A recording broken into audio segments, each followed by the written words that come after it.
Good morning. It's good to be here today. And I want to talk about just a short time, kind of a short little lesson here, but it's entitled Godlessness in the Last Days. And it starts off in Second Timothy chapter 3, goes verses 1 through 5.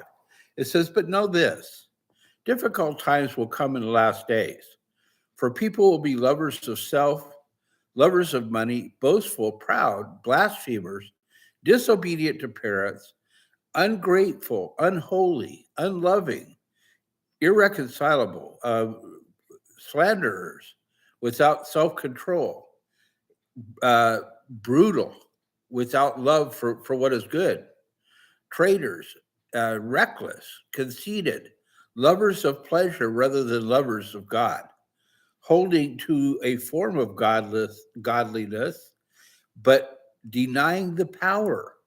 Avoid these people." Okay, so let's look at these verses for just a few minutes. This is entitled Godlessness in the Last Days. But look at the first verse. It says, "But know this, difficult times will come in the last days." And guess what? I don't even want to look at the news anymore because you know what? The news is going to bring all of this right into my front room. It says, I think that difficult times are already here. They may not be at a full roll, but you know what? They're here. Look at verse 2.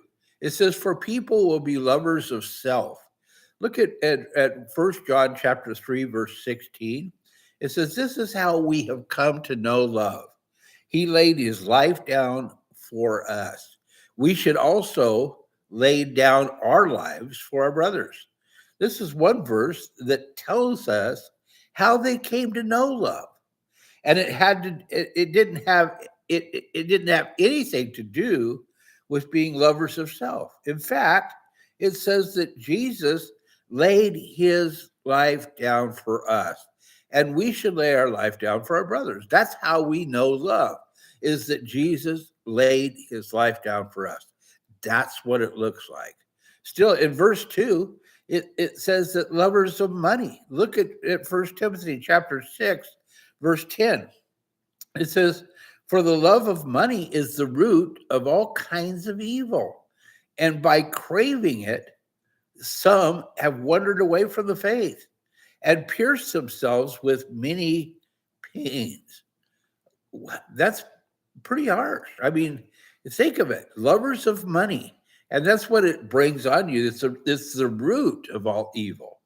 Now, these three remain, it says. Okay, look at verse 3, excuse me. People will become unloving, yet in First Corinthians chapter 13, verse 3, it says this.